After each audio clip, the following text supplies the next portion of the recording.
सकल सुमंगलदायक रघुनायक गुणगान, सादर सुनहि ते तरही, भव सिंधु बिना जल जान। अर्थात जो राम के गुणों का गान करते हैं वे बिना नाव के ही भवसागर को पार कर जाते हैं। आदर्शों के उत्कृष्टतम प्रतिमान गढ़ने वाले हैं प्रभु श्री राम और उन्हें लोकमानस के मध्य लोक मंगल मूर्ति के रूप में प्रतिष्ठित करने वाले हैं रामचरित के अनुपम गायक गोस्वामी तुलसीदास। उन्हीं की प्रसादित कृति रामचरितमानस पर आधारित दोहा वाचन प्रतियोगिता के पुरस्कार वितरण सह सम्मान समारोह हेतु आज हम सब यहाँ एकत्रित हुए हैं। आप सभी का स्वागत, अभिनंदन और वंदन। जैसा कि भारतीय संस्कृति में किसी भी शुभ कार्य से पूर्व दीप प्रज्वलन करने की परंपरा है, तो हम सर्वप्रथम दीप प्रज्वलन करेंगे। मैं निवेदन करूंगा हमारे बीच उपस्थित हमारे आज के अतिथि शंभुनाथ सर से, हमारे विभाग के प्रभारी Rajesh sir, Vijay sir, Neeraj sir, Gunjan sir, Piyush sir से और इस कार्यक्रम के आयोजक प्रदीप सर से कि वे कृपया आगे आकर दीप प्रज्वलन कर आज के इस कार्यक्रम का विधिवत शुभारंभ करें। ॐ सहस्रशीर्षः पुरुषाः सहस्राक्षः सहस्रपात् सा भूमिं विश्वतो वृत्वा त्वाष्टिदः दशाङ्गुलम्। ॐ हरे ॐ स्वस्ति न इन्द्रो वृद्धस्रवाः स्वस्ति नः पूषः विश्ववेदाः स्वस्ति नस्तार्क्ष्योः अरिष्ठनेमिः स्वस्ति नो बृहस्पतिर्दधातु। ॐ शान्तिः शान्तिः शान्तिः।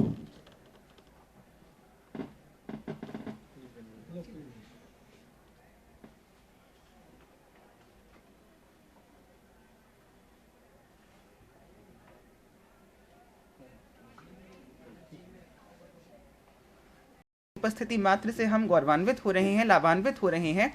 तो मैं बिना किसी देरी के आमंत्रित करूंगा हमारे आज के मुख्य अतिथि शंभुनाथ सर को, आज के कार्यक्रम के आयोजक प्रदीप सर को और विभाग की प्रभारी राजेश सर को कि वे कृपया मंच पर आकर अपना आसन ग्रहण करें। करतल ध्वनि के साथ आप स्वागत करें हमारे सभी गणमान्यों का।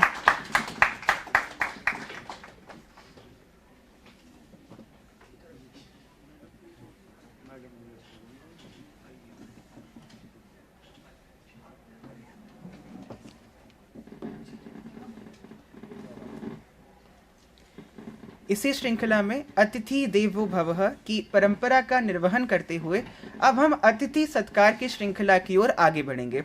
सर्वप्रथम हम सम्मानित करने जा रहे हैं, हम अभिनंदन करने जा रहे हैं उनका जो जी न्यूज़ के वरिष्ठ पत्रकार हैं और आज अपना आशीर्वचन देने हेतु हमारे बीच उपस्थित हैं। मैं बात कर रहा हूं शंभुनाथ सर की। मैं निवेदन करूंगा आज के कार्यक्रम के संयोजक पीयूष सर और सह संयोजक गुंजन सर से कि वे कृपया आगे आकर शंभुनाथ सर का स्वागत करें, उनका अभिनंदन करें।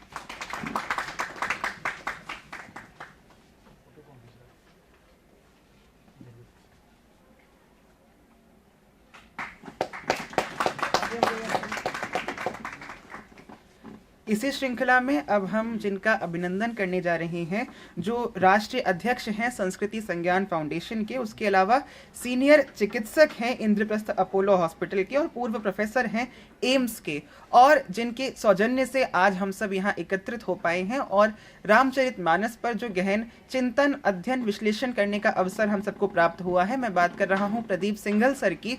तो मैं निवेदन करूंगा रवि सर से, विजय सर से कि वे कृपया आगे आकर प्रदीप जी का स्वागत, अभिनंदन करें।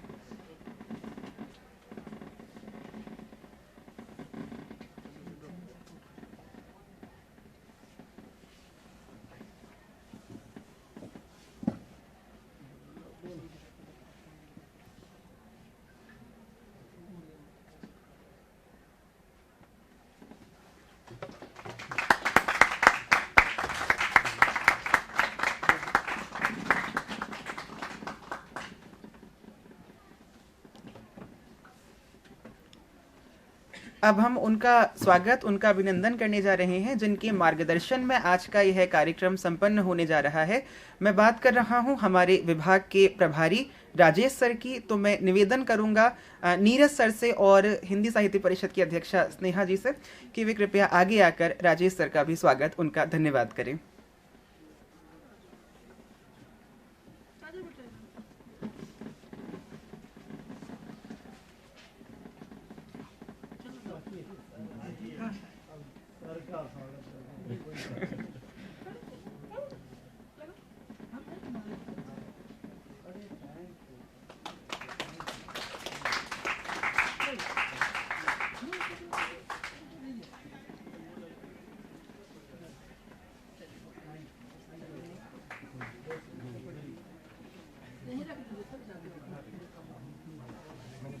आप सभी का, जैसा कि हम सब जानते हैं, संस्कृति संज्ञान द्वारा सांस्कृतिक पुनर्जागरण का जो एक प्रयास किया जा रहा है, उसमें हम लोगों को संरक्षण मार्गदर्शन निरंतर प्राप्त हो रहा है राष्ट्रीय अध्यक्ष प्रदीप सर का। तो मैं बिना किसी देरी के इस कार्यक्रम के, इस फाउंडेशन के उद्देश्यों से आप सबको परिचित कराने हेतु और स्वागत संबोधन हेतु आमंत्रित कर रहा हूं डॉक्टर प्रदीप कुमार सिंघल सर को। तालियों के साथ स्वागत करें।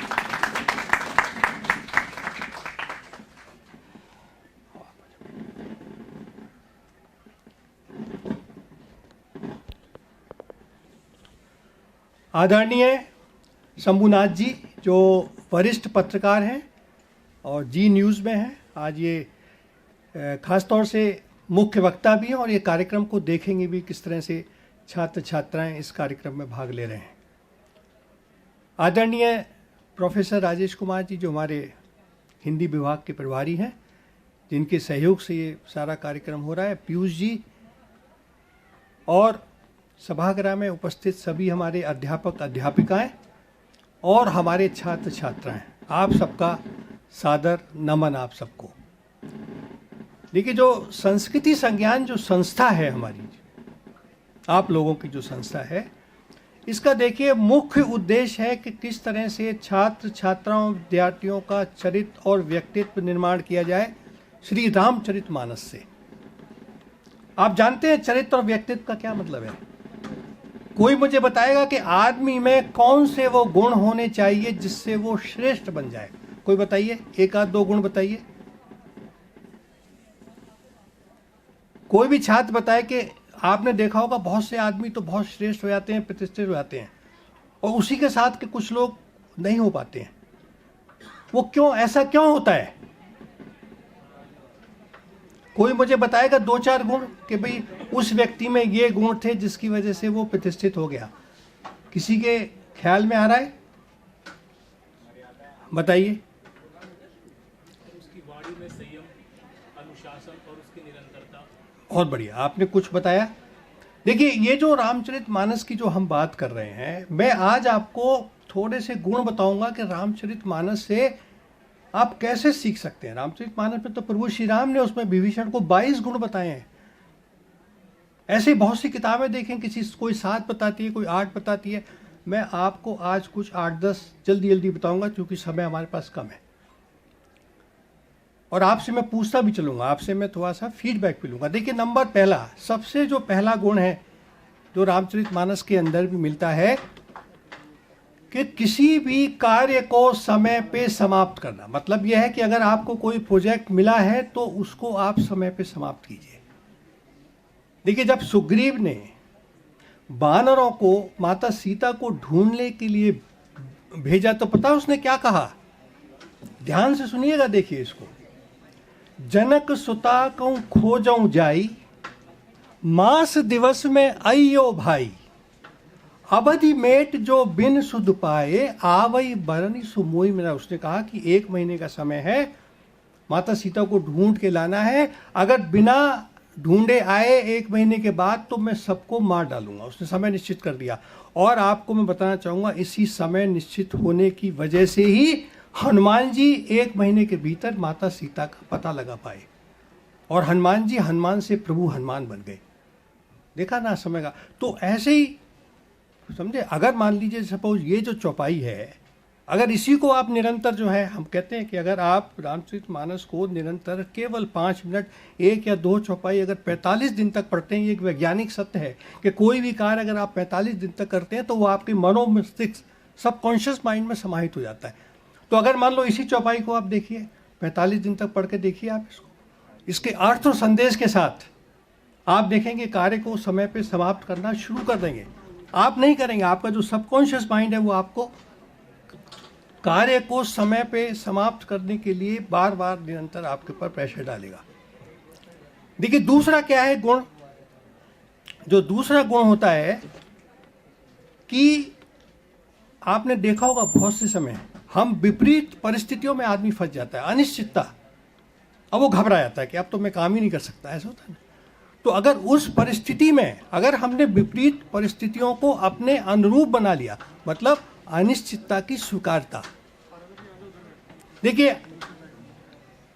भगवान राम को राज तिलक होना था शाम को, तो तभी जाके कैकेयी ने कहा कि भाई राजा दशरथ से कि भाई भरत को, इसको राम जी को 14 वर्ष का वनवास दो। और कैकेयी राम जी को बुलाती है और वो उनसे कहती है तापस बेश विशेषी उदासी 14 बरस राम वनवासी। उसने कहा कि भाई तुम्हें 14 वर्ष के लिए वनवासियों के वेश में वन में जाना पड़ेगा। तो राम उससे विचलित नहीं हुए, उन्होंने क्या कहा, सुन जननी सोई सुत बड़भागी जो पितु मात बचन अनुरागी। उसने कहा वो तो अच्छी बात है, वही पुत्र बड़ा भाग्यशाली है जो अपने माता पिता के वचन का पालन करता है। और आप देखिए उन्होंने पालन किया, वो राजा बनने की जगह जंगल में चले गए, वन में चले गए, और उसी से वो राम से प्रभु श्री राम बन गए। तो इसीलिए आपको भी ये गुण आना चाहिए कि विपरीत परिस्थितियों में घबराए ना, उसको कार्य को करना है आपको। तीसरा देखिए बहुत महत्वपूर्ण गुण ये है कि हम अपने माता पिता, हमारे जो वरिष्ठ लोग हैं, हमारे गुरु हैं, उनका आदर करें। ये भी एक साइंटिफिक फैक्ट है कि उनका आदर करने से आपके अंदर सकारात्मक ऊर्जा आती है। ये बिल्कुल आप गूगल पर ढूंढेंगे आपको मिल जाएगा। तो भगवान राम भी प्रातःकाल, तो आप सबने सुना होगा, प्रातःकाल उठ के रघुनाथा मात पिता गुरु नावई माथा आयुष मांग करे पुरकाजा, ठीक है, देख चरित हर्ष ही बन राजा, है कि नहीं। तो प्रभु श्री राम भी सुबह उठ के माता पिता के पैर छूते थे और उनकी आज्ञा से उनसे चर्चा करके ही किसी कार्य को शुरू करते थे। ये एक बड़ा अच्छी बात है। अगर आप अपने गुरुओं से, अपने बड़े लोगों से मार्गदर्शन लेके, उनसे चर्चा करके अगर किसी कार्य को शुरू करेंगे तो आप जीवन में कभी पछताएंगे नहीं। एक और बड़ी चीज आती है जो हम, एक गुण आता है कृतज्ञता। वैसे हम आजकल अंग्रेजी में उसको थैंक्स बोल देते हैं, लेकिन थैंक यू में वो चीज़ नहीं आती। कृतज्ञता का मतलब दूसरा। कृतज्ञता का मतलब यह है कोई अगर आपके लिए कुछ करता है तो आप उसका दिल से एहसान मानिए। जैसे भगवान राम ने क्या कहा, देखिए जब हनुमान जी सीता का पता लगा के आते हैं तो राम जी क्या कहते हैं, सुन कपितोय समान उपकारी ना कोई सुर नर मुनि तनधारी, प्रति उपकार करो का तेरा सन्मुख हो ही ना सकत बन मेरा। मतलब उसको, जो भी व्यक्ति आपके लिए कुछ करता है उसके प्रति अगर आप कृतज्ञता रखेंगे, उसकी भी सहायता करेंगे समय पड़ने पे, तो इससे आपकी प्रतिष्ठा बढ़ेगी, ठीक है ना। देखिए इसके बाद आता है कि आपने देखा होगा इतने सारे लोग बैठे हुए हैं, एक चीज बताइए मेरे को कि ज्यादातर लोग क्या करते हैं, जैसे आपने किसी को कोई कार्य दिया तो वो उस बताएगा कि जी मैंने ये कार्य इसलिए नहीं किया, इसलिए नहीं किया, कार्य करेगा नहीं। मतलब मेरी मेट्रो लेट हो गई थी, ये हो गया, ऐसे करते नहीं करते आप, एक्सक्यूजेस बनाते हैं। कितने लोग एक्सक्यूज बनाते हैं, ठीक है, आप खुद सोच के देखिए। इसके बारे में तुलसीदास ने रामचरितमानस में क्या लिखा है पता है, कारण से कारजू कठिन होए दोष नहीं मोर, पुलिस अस्थित है उपलते लोहे कलार करो। वो कहते हैं कि भाई जो कारण है ना, काम ना करने का कारण तो बड़ा सिंपल है, लेकिन कठिन तो कार्य है। अगर कोई भी व्यक्ति बहाने ना बना के उस कार्य को करेगा तो वो जरूर एक श्रेष्ठ व्यक्ति बनेगा। और अगर आप जिंदगी में हमेशा एक्सक्यूजेस बनाते रहेंगे कि भाई ये काम मैंने इसलिए नहीं किया, तो फिर आप आगे नहीं बढ़ सकते। तो ये बड़ा जरूरी है। देखिए, इसी तरह से लोग मित्र बनाते हैं, दोस्त बनाते हैं। तो दोस्त कैसा होना चाहिए, ये आपको जजमेंट करना पड़ेगा। चाहे दोस्त आप एक ही बनाएं, लेकिन जैसे रामचरितमानस में बताया ऐसा दोस्त बनाएं। और आप कभी कभी सोचते भी होंगे, उसमें वो कहते हैं जे ना होए दुखी मित्र दुखारी, जे ना होए दुखी मित्र दुखारी, तिन ताकई पातक बारी। अब वो कहता है, आगे कहते हैं भाई, निज दुख गिरी सम रज कर जाना, मित्रक दुख रज गिरी समाना। मतलब समझे? तो इस तरह से जो है, ऐसा दोस्त बनाइए जो अगर आपका कोई विपत्ति आपके ऊपर आती है तो उसको वो सीरियसली लेके आपकी हेल्प करे। इसी तरह से देखिए क्या है कि हमें कैसे हम व्यक्तियों की पहचान करें कि ये व्यक्ति अच्छा है, वो भी इसमें एक छंद है बहुत अच्छा। उसमें भगवान राम ही कहते हैं, रावण के लिए कहते हैं वो, कि संसार में पुरुष त्रिविध, ये देखिए बड़ा अच्छा छंद है, इसको सुनिएगा। संसार में पुरुष त्रिविध, पाटल रसाल पनसमा। मतलब संसार में 3 तरह के व्यक्ति होते हैं, एक गुलाब की तरह से, एक जो है आम की तरह से, और एक कटहल की तरह से। देखिए दूसरी लाइन इसकी बड़ी अच्छी है, एक सुमन प्रद एक सुमन फल, एक फलई केवल ला गई। मतलब जैसे गुलाब होता है उस पर केवल फूल आता है, आम पे फूल और फल दोनों आता है, कटहल पे केवल फल आता है। देखो तीसरा जो लाइन है इसकी, एक कहेई कहे करई अपन एक करई कहत न बानगी। मतलब एक जो गुलाब जैसे व्यक्ति होते हैं वो केवल कहते हैं, जो आम जैसा व्यक्ति है जो कि उस पर फूल और फल दोनों आता है वो कहता भी और करता भी है, और जो कटहल जैसा व्यक्ति है वो कर देता है, कहता नहीं है। अब देखिए इसका व्यवहारिक जीवन में छोटा सा एक एग्जाम्पल देता हूँ आपको। एक हमारे मित्र हैं, अच्छे उद्योगपति भी हैं, बहुत अच्छे व्यक्ति हैं वैसे, लेकिन उनकी एक आदत थी कि वो आते थे और ऐसी 50 चीज़ें, ये कर दूंगा वो कर दूंगा ऐसे करूँ, और फिर भूल जाते थे। तो एक दिन वो हमारे ऑफिस में आए तो हमने कहा, आप भाई साहब जो है ना गुलाब के फूल की तरह से हैं। तो वो खुश हो गए बहुत। फिर हमने कहा देखो रामचरितमानस का जो छंद है वो ये है, उसमें गुलाब के फूल का मतलब ये है। तो बड़े उदास हो गए, बोले ये तो है डॉक्टर साहब, ये मेरी आदत बड़ी ख़राब है, क्या करूँ। मैंने कहा ये छंद जो है आप 45 दिन तक रोज़ पढ़ो, इसके अर्थ के साथ आपकी आदत ठीक हो जाएगी। और आप मैं बताता हूँ कि उन्होंने पढ़ा और अब उनकी आदत में बहुत ज़्यादा सुधार भी हो गया है। ठीक है ना। देखिए इसके बाद मैं आपको 1-2 और बताऊंगा। एक महत्वपूर्ण चीज़ आपने देखी होगी कि बहुत सारे व्यक्ति, मान लो कुछ खराब हो गया आपके साथ, कुछ छात्र होते हैं, कुछ फेल हो गया, कुछ भी हो गया आपके साथ, तो वो फिर डिप्रेशन में चले जाते हैं और जाते जाते फिर वो कुछ भी कर लेते हैं, कोई सुसाइड कर लेता है, कोई कुछ कर लेता है। तो देखिए रामचरितमानस में एक जो चौपाई में बताने जा रहा हूँ ना, इसका हॉस्पिटल्स में जो डॉक्टर्स हैं, जो साइकोलॉजिस्ट हैं, वो भी इसका यूज़ करते हैं। वो क्या है कि होई सोई जो राम रचि राखा, को करी तर्क बढ़ावे साका। देखिए इसका मतलब पता क्या है, कोई मान लो हमारे साथ कुछ हो गया, मान लो मेरी गाड़ी का एक्सीडेंट हो गया, कुछ हो गया, तो वो कहता है कि जो हो गया वो हो गया, उसको आप मत सोचिए, आगे का सोचिए, क्योंकि अगर आप उसको बार बार सोचेंगे तो उससे आपका स्वास्थ्य खराब होगा, आप परेशान होंगे बिना बात। अब भाई मान लो गाड़ी का एक्सीडेंट हो गया तो ऐसा तो नहीं है वो मेरे सोचने से ठीक हो जाएगी। तो इसलिए ये जो चीज़ें हैं, अगर मान लो आप इस चौपाई को नित्य पढ़ते हो तो कभी भी कोई आपके साथ बुरा हो गया, मान लो कोई छात्र फेल ही हो गया, तो वो सोच देता है अब तो मेरा it is the end of my day, ऐसा नहीं है। तो इसीलिए ये जो चौपाई है ये बड़ा साइकोलॉजिकल इफेक्ट डालती है।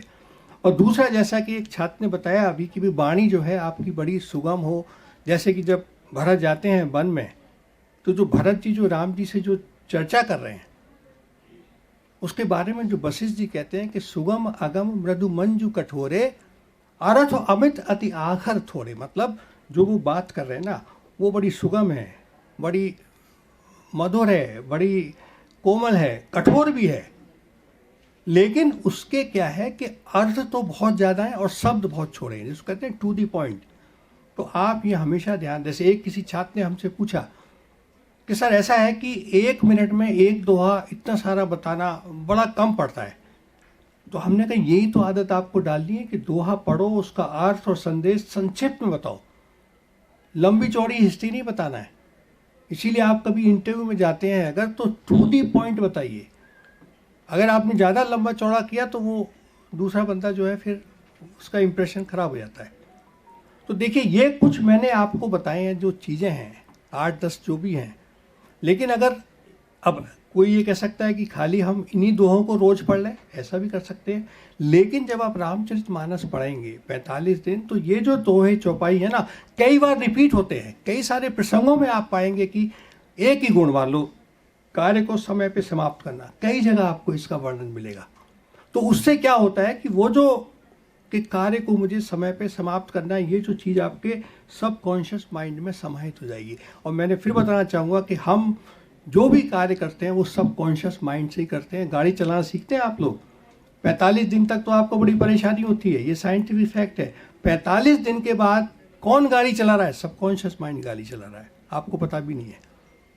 तो इसीलिए हमने इस पे हम एक योजना भी चला रहे हैं कि जो भी छात्र 45 दिन तक नित्य केवल 5 मिनट के लिए रामचरितमानस का एक दोहा, 2 चौपाई बालकांड से शुरू करें, लेकिन उसके अर्थ और संदेश को सोचें, उसको अपने सबकॉन्शियस माइंड में समाहित करें। तो ऐसे कोई भी छात्र जो 45 दिन तक कर लेगा, उसका हम एक इंटरव्यू लेंगे जिससे मालूम चल जाएगा हाँ इसने 45 दिन पढ़ी है। ऐसे छात्रों का हम कैरियर काउंसलिंग कराएंगे। और काफ़ी सारे जो हमारे मित्र हैं, जो इंडस्ट्रियलिस्ट हैं, जो कई सारी कंपनियों में सीईओ, उनका कहना ये है कि अगर कोई ऐसा छात्र है जिसने 45 दिन, 50 दिन, 55 दिन रामचरितमानस को पढ़ रहा है और आपका सर्टिफिकेट भी उसको मिल जाता है, तो हम उसको जॉब भी दे देंगे। इसीलिए हमने एक इसका व्हाट्सएप ग्रुप भी बनाया हुआ है, 1 हैबिट फॉर सक्सेस। आपने किताब पढ़ी होगी 7 हैबिट्स ऑफ सक्सेसफुल पर्सन। हमारा कहना है कि केवल only 1 habit of A successful person, और वो क्या है कि रामचरितमानस नित्य 5 या 10 मिनट के लिए 1-2 दोहा चौपाई आप अवश्य पढ़ें। इसी क्रम में हमने अभी तक करीब हम 9 संगोष्ठी कर चुके हैं। सबसे पहली संगोष्ठी हमने की थी इसी पे दिल्ली विश्वविद्यालय में ऑडिटोरियम में की थी। दूसरी हमने लाल बहादुर शास्त्री राष्ट्रीय संस्कृत विश्वविद्यालय में की। तीसरी हमने दौलत राम कॉलेज, चौथी जो है देश बंधु कॉलेज, फिर श्यामलाल सांध है, फिर श्री अरविंदो कॉलेज, उसके बाद कमला नेहरू महाविद्यालय, फिर हंसराज, और फिर लास्ट हमने जो की थी 15 अक्टूबर को इंद्रप्रस्थ महिला महाविद्यालय। इसके अलावा हमारे साथ करीब 15 से 20 पुजारी भी जुड़े हुए हैं, और उन पुजारियों के द्वारा भी हम परिवारों को, युवाओं को, विद्यार्थियों को हम ये समझाने की कोशिश कर रहे हैं कि भाई रामचरितमानस नित्य केवल 5 या 10 मिनट पढ़ने से वो क्या, कौन कौन से गुण उनमें समाहित हो सकते हैं। इसी विषय पे हम कार्य कर रहे हैं। अभी हम मैडम से मिले थे, प्रिंसिपल महोदया से, तो उन्होंने एक और सुझाव दिया। उनका सुझाव ये था कि जो आजकल देखते हैं आप छात्रों में भी, विद्यार्थियों में भी, वो नशे की आदत बहुत ज़्यादा पड़ गई है नहीं? तो देखिए हम क्या कार्य कर रहे हैं, व्यक्तित्व चरित्र निर्माण करना। अगर आप कोई भी नशा करेंगे किसी भी तरह का, तो आपके व्यक्तित्व और चरित्र पे प्रभाव पड़ेगा उससे। इसलिए मेरा सबसे अनुरोध है कि किसी भी तरह के नशे, चाहे वो पान गुटखा खाना हो, पान खाना हो, सिगरेट, या किसी भी तरह के नशे को भी आप अवॉइड करें, तभी आप ज़िंदगी में श्रेष्ठ व्यक्ति बन सकते हैं। और हमारी यही कामना है कि भाई आप सब लोग अपनी ज़िंदगी में अपना एक श्रेष्ठ स्तर प्राप्त करें। प्रभु श्री राम आपको हमेशा खुश रखे, हमेशा स्वस्थ रखे। धन्यवाद।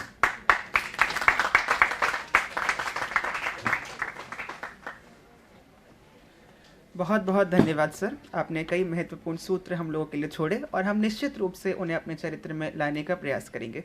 बहरहाल एक निवेदन है सर जो मंच के उस ओर से मेरे पास आया है, और वो ये है कि जो लकी ड्रॉ है उसे प्रतिभागियों तक सीमित न रखकर उसे जो हमारे वॉलंटियर्स हैं उन्हें भी इसमें सम्मिलित किया जाए।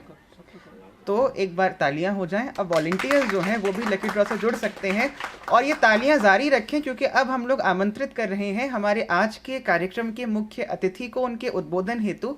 मैं बात कर रहा हूं जी न्यूज़ के वरिष्ठ पत्रकार शंभुनाथ सर की। तो तालियों के साथ स्वागत करें हमारे आज के मुख्य अतिथि का।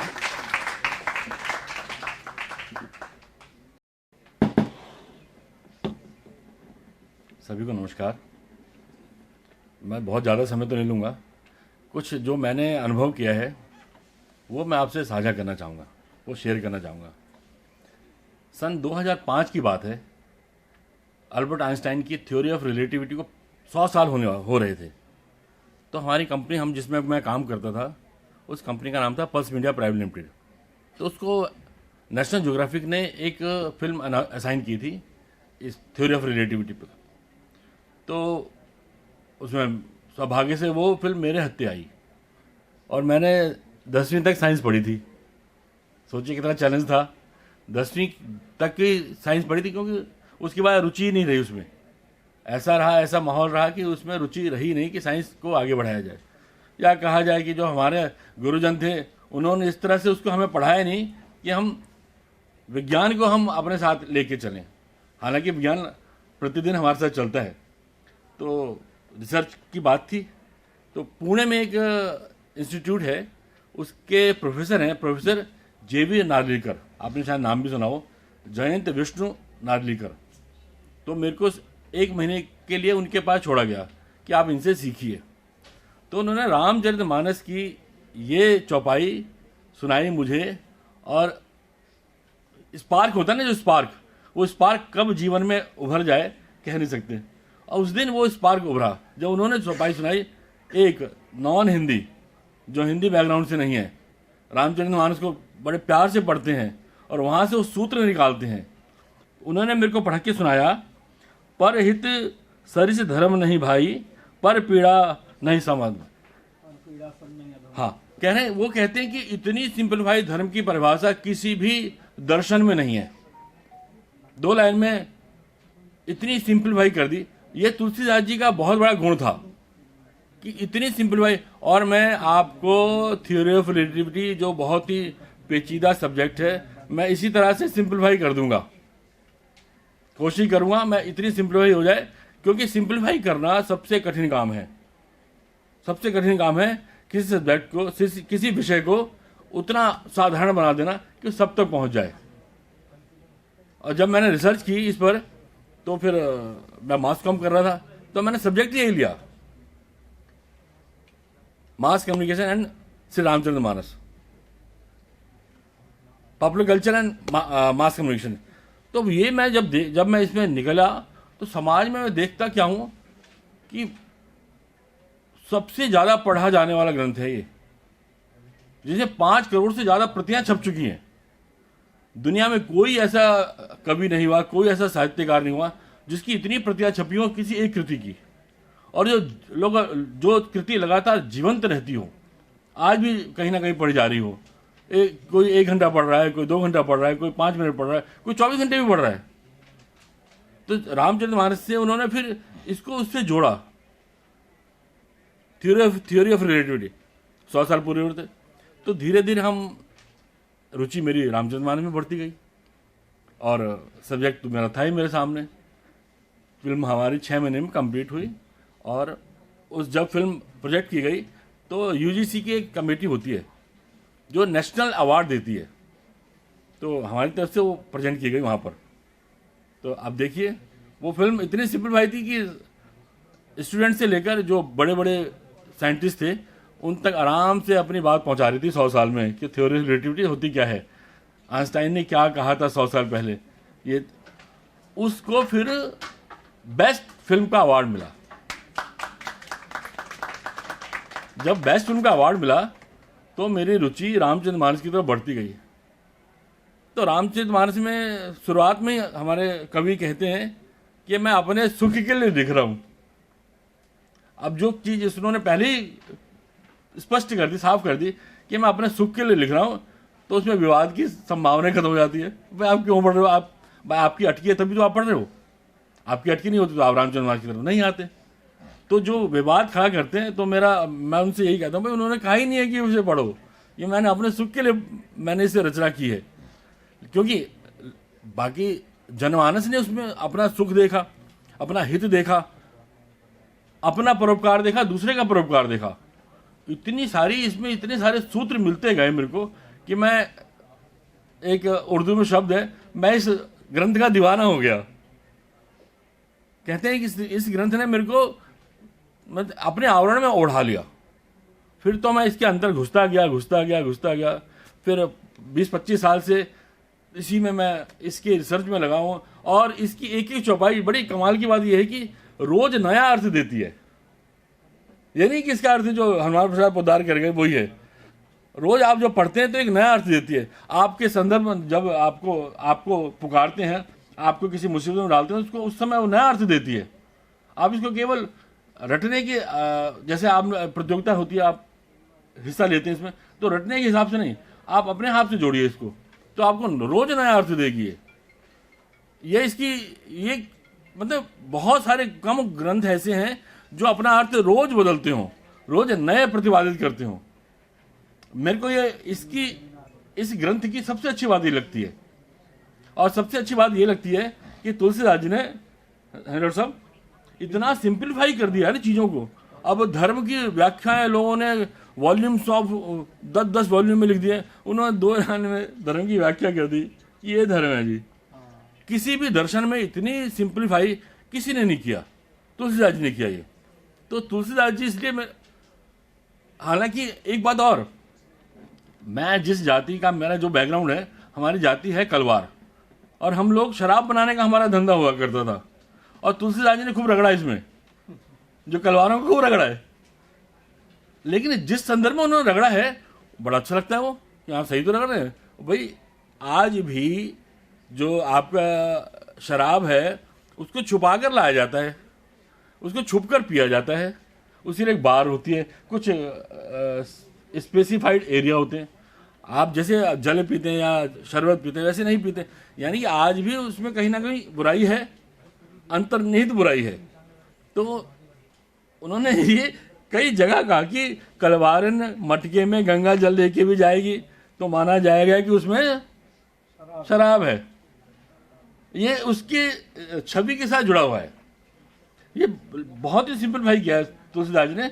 आप इसको लगातार पढ़ेंगे ना तो आप आनंद में डूबेंगे, आपको समाधान मिलेगा, आपको जो आपका टारगेट है, जो आपका फोकस है और क्लियर होगा। और जो आप कहते हैं ना टारगेट, कहते हैं ना डेडलाइन, हर व्यक्ति डेडलाइन से जुड़ा हुआ है। डेडलाइन में आपने काम नहीं किया तो आप अप्रासंगिक कर दिए जाएंगे या हो जाएंगे। आपको कोई पूछने वाला नहीं होगा। आपका 10 तारीख को कोई कार्यक्रम है या 10 तारीख को कोई प्रोजेक्ट सबमिट करना है तो 10 तारीख को ही करना है आपको, 11 तारीख को नहीं करना है। 9 को कर सकते हो बेशक, 10 के बाद नहीं करें। फिर वो आपका डेडलाइन गई। अब हम रोज आधे घंटे का कार्यक्रम बनाते हैं तो हमें आधे घंटे की हर आधे घंटे हमारे लिए डेडलाइन होती है। कोई कार्यक्रम 2:30 बजे जाना है तो 2:30 बजे जाना है।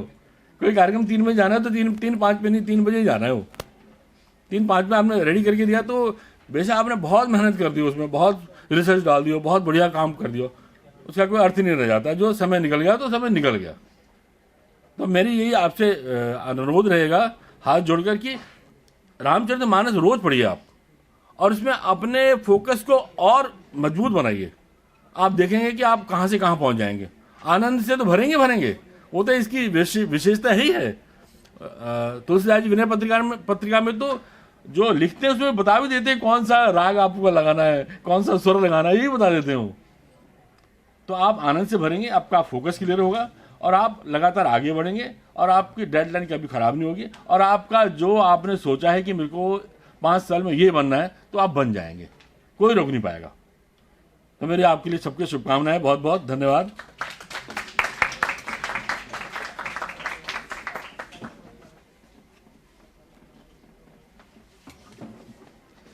बहुत बहुत आभार सर। अब हम लोग सम्मान समारोह की ओर बढ़ें, उससे पहले आशीर्वचन हेतु मैं निवेदन करूंगा हमारे बीच उपस्थित हिंदी विभाग के प्रभारी राजेश सर से।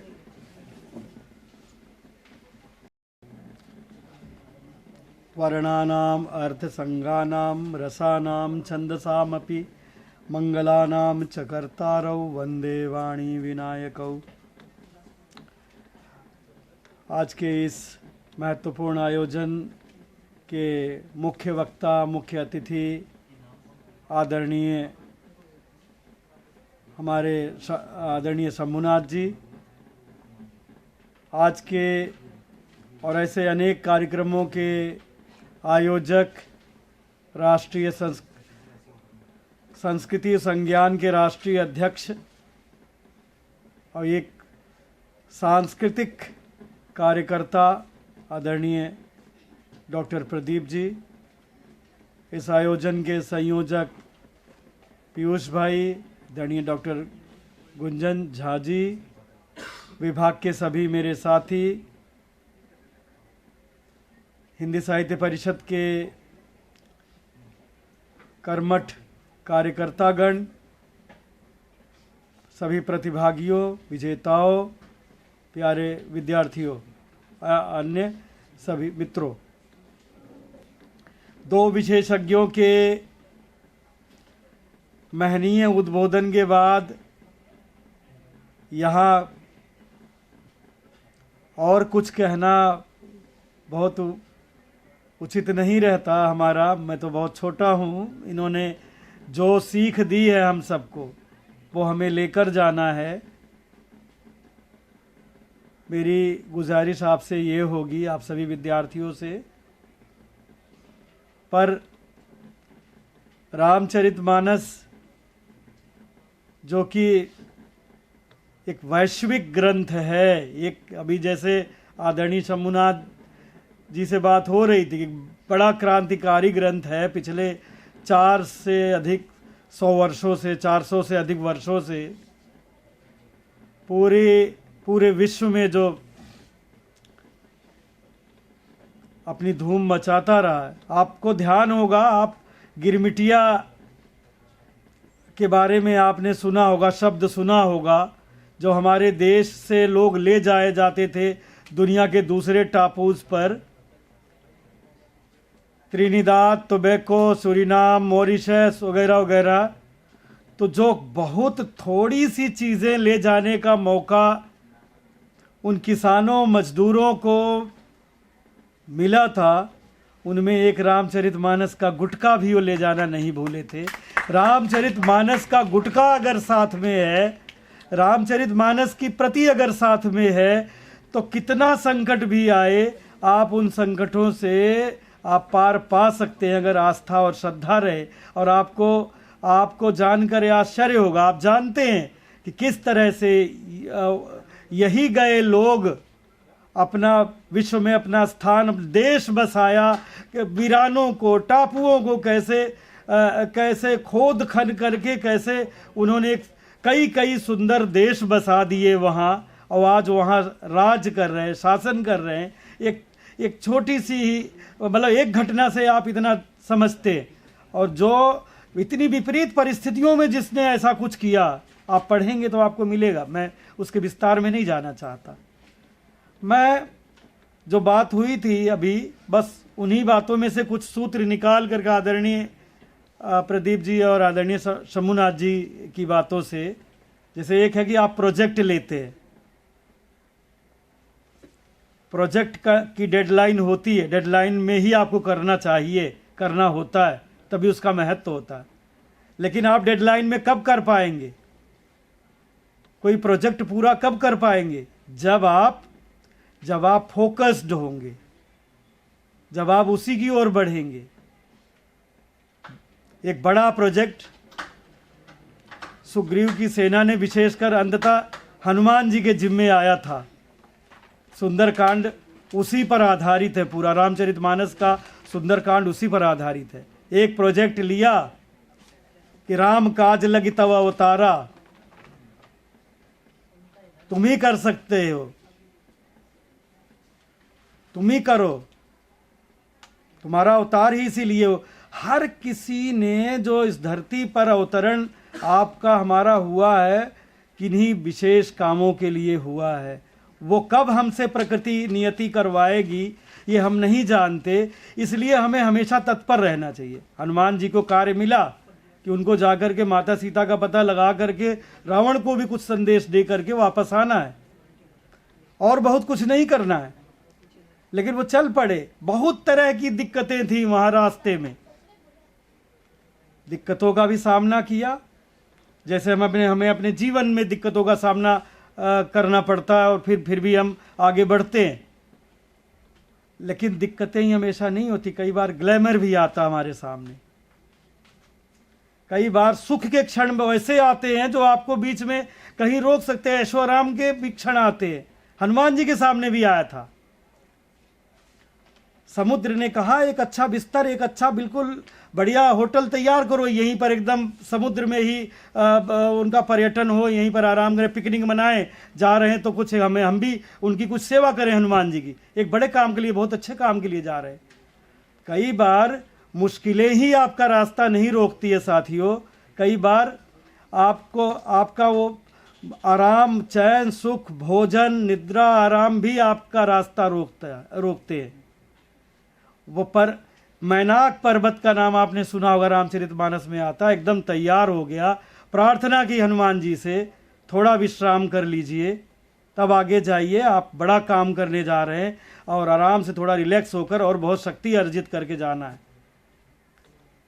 हनुमान जी ने बड़ी विनम्रता पूर्वक, विनम्रता जैसे कहा गया था वाणी में, विनम्रता बहुत आवश्यक होती है।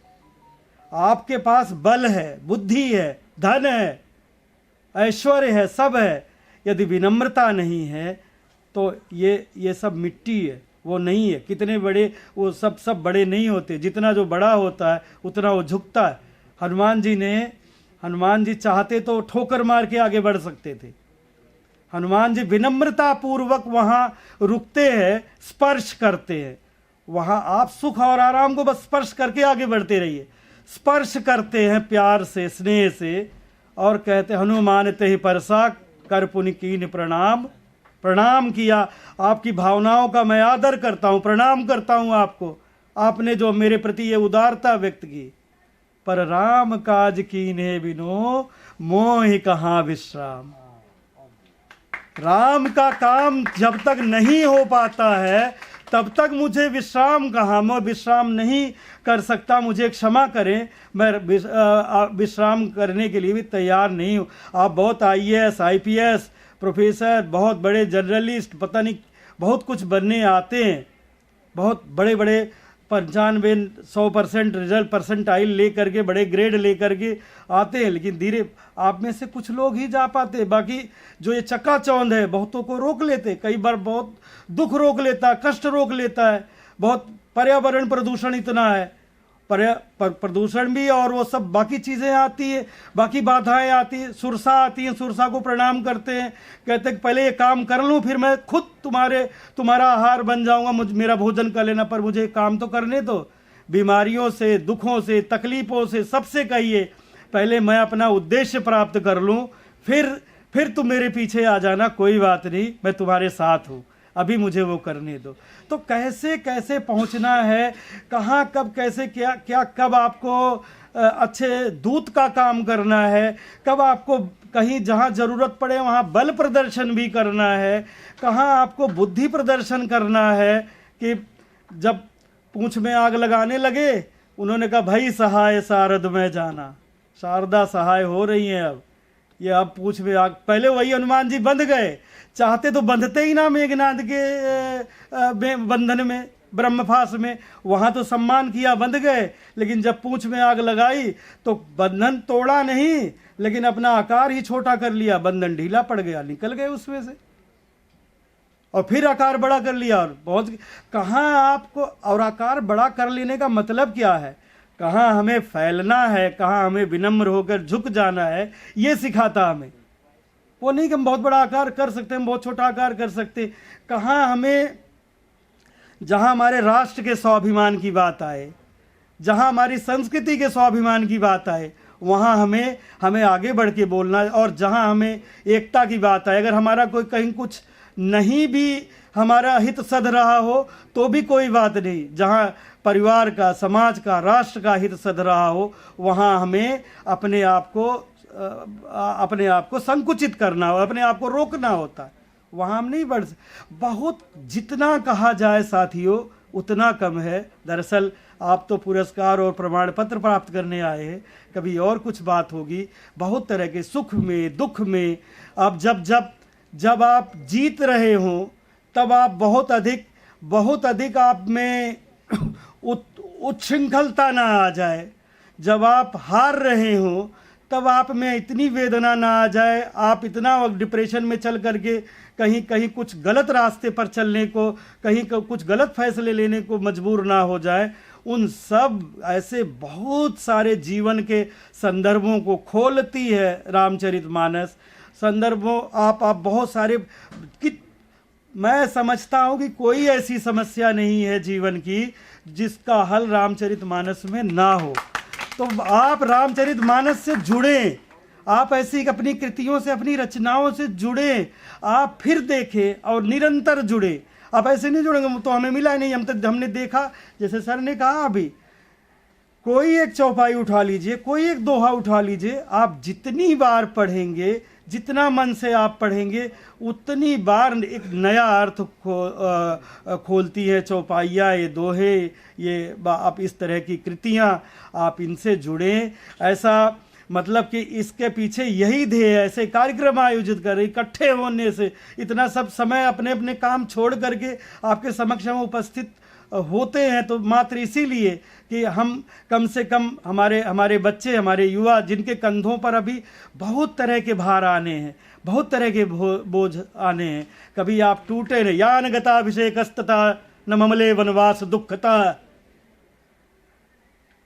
चक्रवर्ती राजा बनने वाले हैं राम।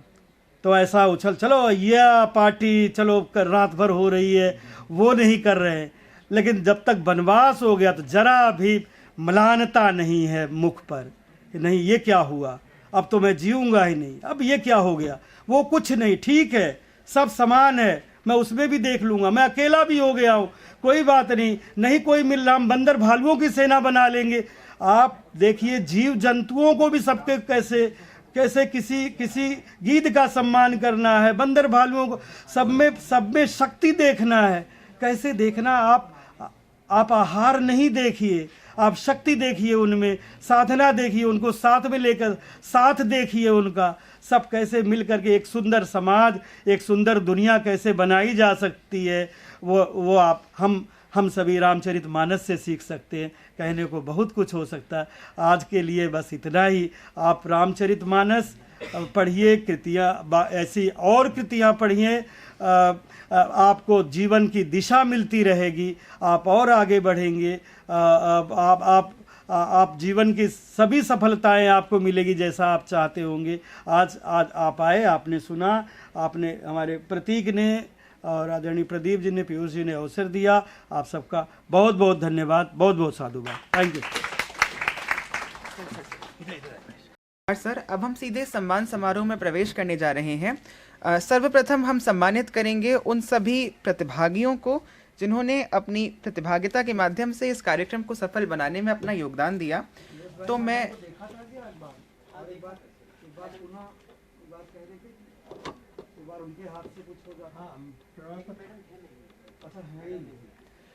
तो अब हम सम्मान समारोह में प्रवेश करेंगे। मैं निवेदन करूंगा कार्यक्रम के संयोजक पीयूष सर से भी कृपया वे आगे आ जाएं, और मंच पर उपस्थित सभी मनीषियों से भी आग्रह है कृपया वे हमारे प्रतिभागियों को सम्मानित करें।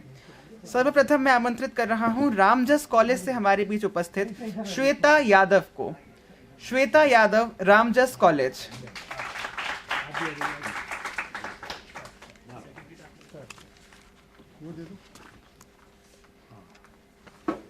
जोरदार सबकी तालियां बजती हैं।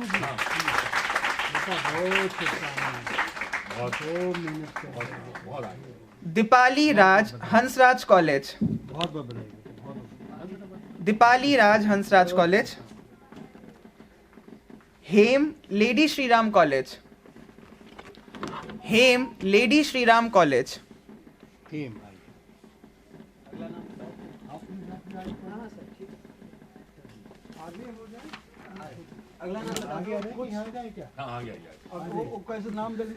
Sarita Kumari, lady Shriram college. Sarita Kumari, lady Shriram college. दो एक बच्चे आते रहेंगे, नाम लेते रहिए आप।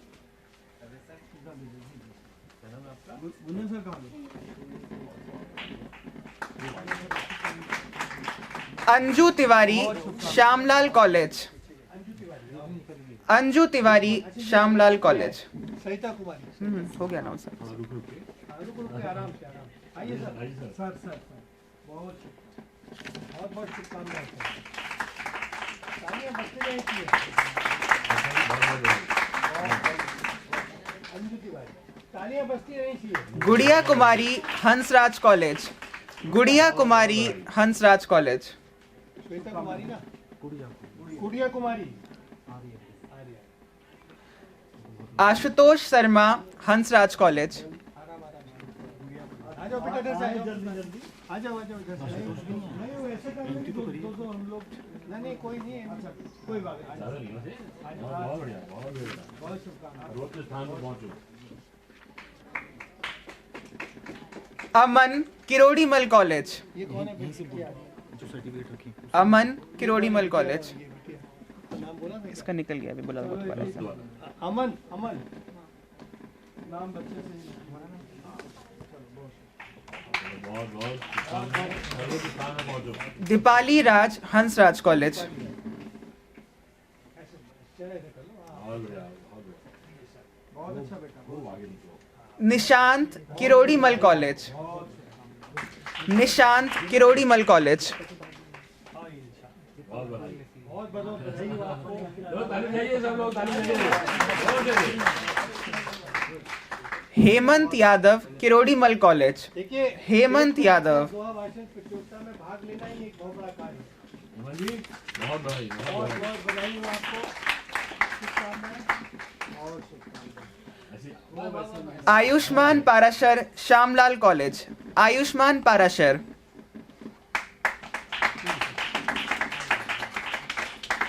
आइए, जल्दी से आइए। आ जाइए। देवेश द्विवेदी श्यामलाल कॉलेज, देवेश द्विवेदी। सूर्यांश सत्यवती कॉलेज, सूर्यांश।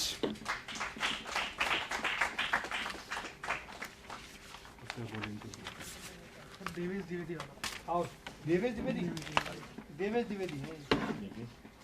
आराम से करो, थोड़ा जल्दबाजी नहीं करो। देवेश द्विवेदी। बहुत बधाई होगी। रोज के स्थान पे जाओ यहाँ। सूर्यांश आ जाओ। सूर्यांश सत्यवती कॉलेज।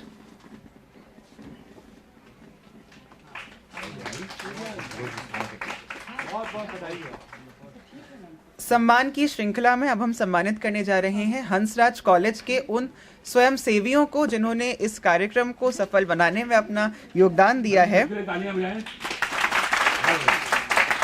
सबसे पहले हैं जो प्रतिभागी भी इस कार्यक्रम में रही, दीपाली राज, दीपाली राज हंसराज कॉलेज,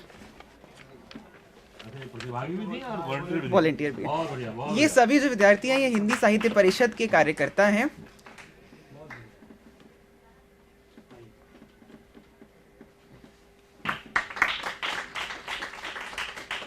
श्लोक श्रीवास्तव हंसराज कॉलेज, श्लोक श्रीवास्तव।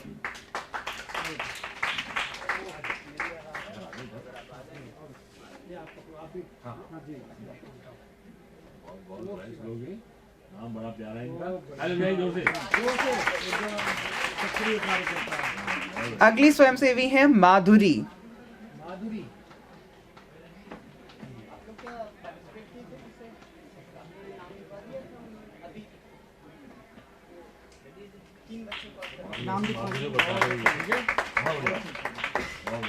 इसी श्रृंखला में अब हम सम्मानित करेंगे रजनीश।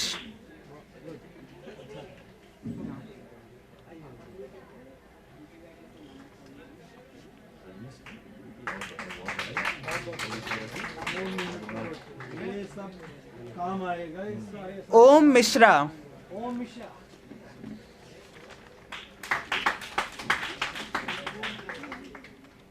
क्या बढ़िया नाम है इनके। नाम भी ताली बजाइए। ये हमारा बहुत अच्छी बात है।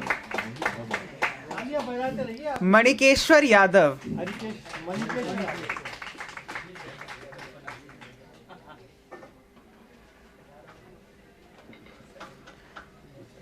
मणिकेश्वर यार। बधाई। बहुत बधाई मणिकेश्वर।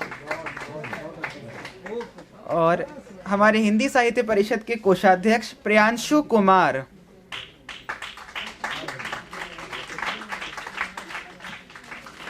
संभालते हैं इन्हें, और ताली बजाओ, और संभालते हैं।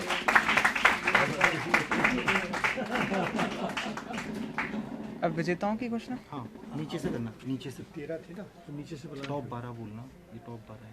ठीक है। और अब हम सम्मानित करने जा रहे हैं दोहा वाचन प्रतियोगिता के श्रेष्ठ 12 प्रतिभागियों को। तो एक बार तालियां हो जाएं इन सभी के लिए, और मैं निवेदन करूंगा गुंजन सर से, पीयूष सर से, कृपया वे भी आगे आ जाएं इन्हें सम्मानित करने हेतु। सर हम लोग का हो जाएगा। अपना नाम इन्होंने नहीं रखा, ये आगे नाम भेजेंगे। अच्छा अभी डेट बनाते नहीं ये हमारे, ये तो सबसे आगे रहने वाले बच्चे। अभी बनवाते हैं। अब हम आमंत्रित कर रहा हूं 12वें स्थान पर जो प्रतिभागी रही हैं वो हैं चिन्मयी भटेजा। है नहीं, सर्टिफिकेट है उनका, है नहीं। उसमें देखना पड़ेगा कॉलेज कौन सा। आ जाओ आप पीयूष, आ जाइए। कॉलेज लिखा हुआ, आ जाओ। लिस्ट दे दीजिए मुझे। बहुत बधाई, बहुत बधाई, बहुत बधाई, सर्वश्रेष्ठ प्रदर्शन करते रहो। बहुत बढ़िया, बहुत बधाई आपको। खूब अच्छा करो, खूब पढ़ते रहो, रामचरित मानस, और खूब गाओ अच्छे। 11वां स्थान प्राप्त किया है हंसराज कॉलेज की प्रेरणा पंडित ने। तालियां हो जाएं।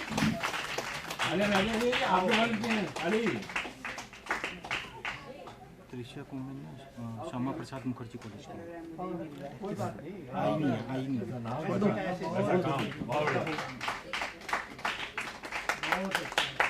त्रिशा कॉमन। 10वें स्थान पर रहे हैं श्यामलाल कॉलेज की तिस्या कुमेन। हमारे बीच उपस्थित शायद नहीं है, तो हम आगे बढ़ेंगे। 9वें स्थान पर हैं हर्षमणि मिश्रा। हर्षमणि मिश्रा। बहुत बढ़िया। आ जाओ।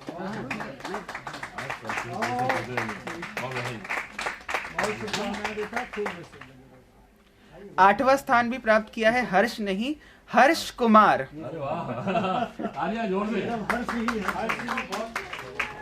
सुबह से सहयोग कर रहे हैं सारे काम। हर्ष ही हर्ष। बहुत बधाई, बहुत बधाई।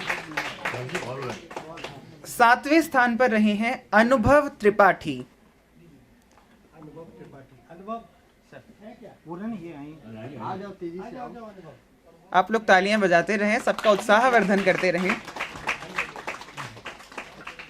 ये जेनी के छात्र हैं। आपका नाम ही अनुभव है। जेएनयू से हमारे बीच उपस्थित हैं बहुत बधाई।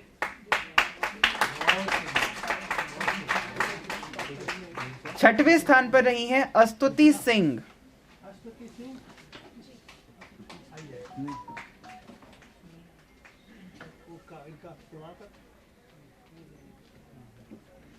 आओ बेटा, बहुत बहुत बधाई आपको। आप कौन सी कॉलेज से? बहुत शुक्रिया। अरे वाह, बहुत बहुत बधाई, बहुत बधाई।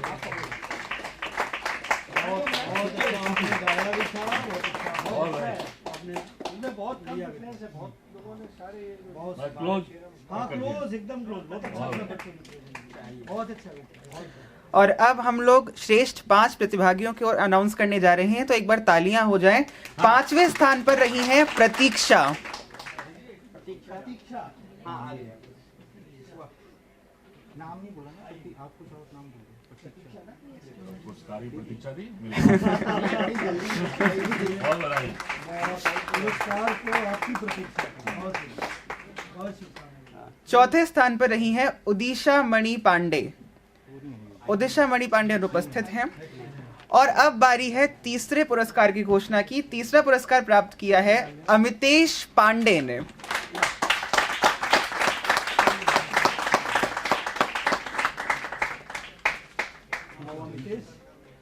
अमितेश वाह, कमाल कर दिया आपने। बहुत बहुत बधाई। बहुत शुक्रिया। अलग अलग करके देखिए, अलग अलग करके दिया जाए। ऐसे उल्टा हो जाए। बहुत बहुत बधाई। ये सर बहुत शुक्रिया। वो प्रणाम पत्र है। अरे आप दूर खड़े हैं, आप आइए। सर आप खाली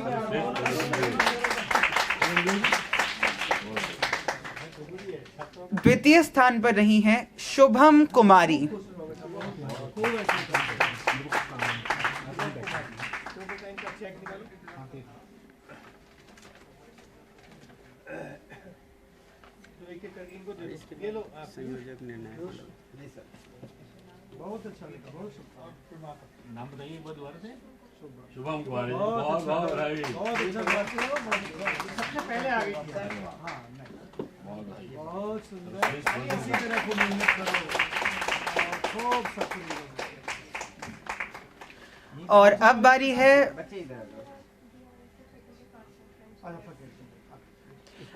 है प्रथम पुरस्कार की घोषणा की। तो जिन्होंने प्रथम पुरस्कार प्राप्त किया है उनका नाम है उमाकांत तिवारी।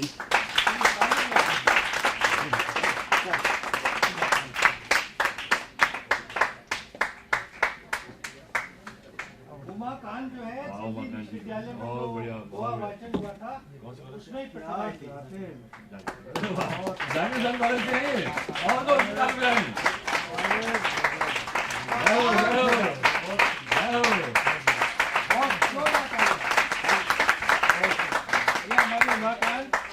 उमाकांत की जो सबसे पहला कार्यक्रम हुआ था दिल्ली विश्वविद्यालय में और उस गोवा वाचन प्रतियोगिता में ही प्रथम आए थे।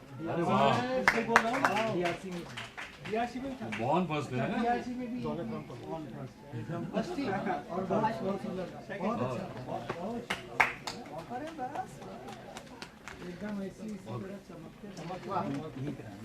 सम्मान की श्रृंखला को आगे बढ़ाते हुए अब हम जो कार्यक्रम के संयोजक रहे उनका सम्मान करने हेतु आगे बढ़ेंगे। सर्वप्रथम मैं निवेदन करूंगा शंभुनाथ सर से और प्रदीप सर से कि वे सम्मानित करें गुंजन कुमार झा सर को। गुंजन जी को बहुत बहुत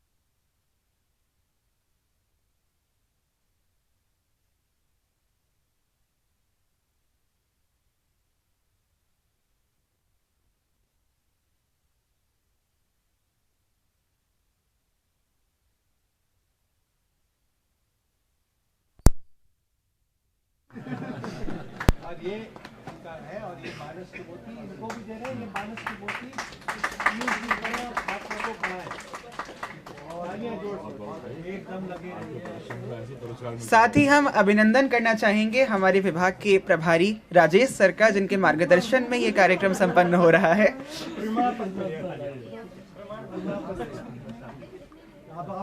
संयोजक वाला नीतू मैम निर्णय होगा। निर्णय कब कर रहे हैं? अब हम सम्मानित करेंगे जो हमारी इस प्रतियोगिता के निर्णायक गण रहे उनको। सर्वप्रथम मैं निवेदन करूंगा नीतू शर्मा मैम से कृपया वे आएं और हमें सम्मानित करने का अवसर प्रदान करें। Doctor Neetu Sharma ma'am. निर्णायक मंडल के लिए बड़ा कभी कभी बड़ा मुश्किल समय होता है। चलिए आप आइए।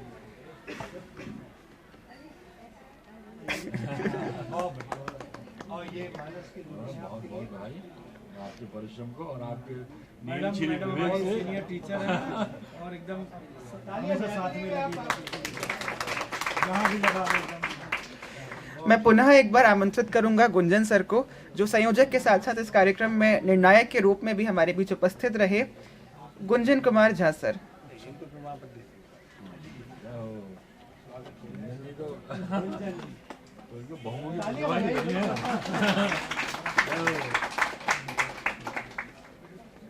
पुनः एक बार आमंत्रित हैं पीयूष पुष्पम सर, जो निर्णायक की भूमिका में भी नजर आए इस प्रतियोगिता में।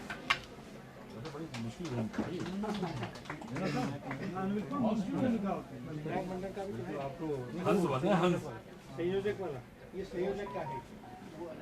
हाँ नहीं ठीक संयोजक। हाँ वो रागविनी मैम नहीं है।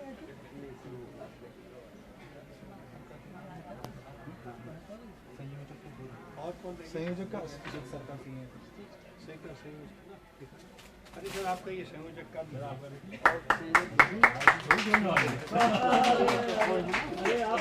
संयोजक का तो सर संयोजक ही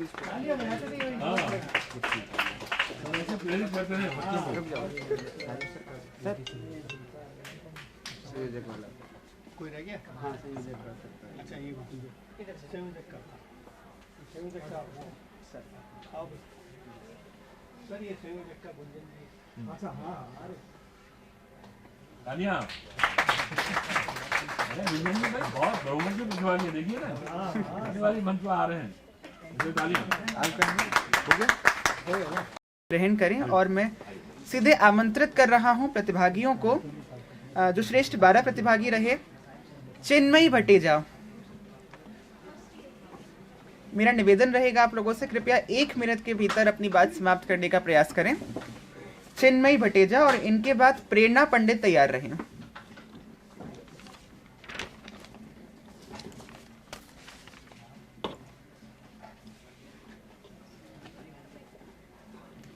तो जो मैं सुनाने जा रही हूँ ये लिया गया है लंका कांड से। तो मैं शुरू करती हूँ।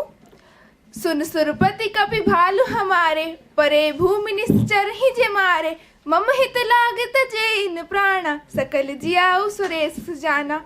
अर्थात हे सुरपति, हे देवों के देवता इंद्रदेव, ये जो आज इस जमीन पर वानर और कपि अर्थात जो वानर और भालू पड़े हैं, ये मेरे ही कारण, मेरे ही भले के लिए दूसरी भूमि पर गए थे और आज यहाँ निष्क्रिय रूप से पड़े हैं। तो मैं आपसे विनती करता हूँ, आप इन सभी में एक बार जीवन का संचार कर दीजिए। ऐसा यहाँ पर श्री राम क्यों कह रहे हैं? इससे हमें सीखने को क्या मिलता है? इससे हमें यही सीखने को मिलता है कि अगर हम श्री राम के प्रति एक कदम भी बढ़ाते हैं तो श्री राम हमारी तरफ आने के लिए उत्सुक रहते हैं। परंतु आज की इस भागदौड़ भरी जिंदगी में हम श्री राम को या फिर देव जो ईश्वर है उन्हें कहीं ना कहीं भूलते जा रहे हैं, और जब हम पर संकट आता है तभी हम उन्हें दोष देते हैं या कहीं ना कहीं उन्हें याद करते हैं। तो हमें अपने जीवन भर उन्हें अपने मन में स्मरण रखना चाहिए। धन्यवाद।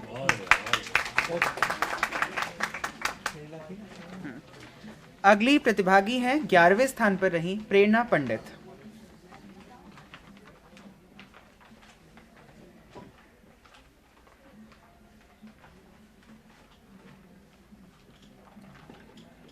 यहाँ पर उपस्थित सभी को मेरा नमस्कार। मैं प्रेरणा हंसराज महाविद्यालय की छात्रा। रघुकुल रीत सदा चली आई, प्राण जाई पर वचन न जाई। इस पंक्ति में कहा गया है कि रघुकुल की सदैव रीत चली आई है कि प्राण भले ही चले जाएं मगर वचन नहीं जाना चाहिए। यदि आप किसी को वचन देते हैं तो उसे पूरा करना आपका कर्तव्य होना चाहिए, और यदि आप उसे पूरा करते हैं तो समाज में एक प्रतिष्ठा बनती है और सफल बनने में सहायक होता है। धन्यवाद। तालियां तो बजाते रहिए सब आप लोग। अब मैं आमंत्रित कर रहा हूं हर्षमणि मिश्रा को।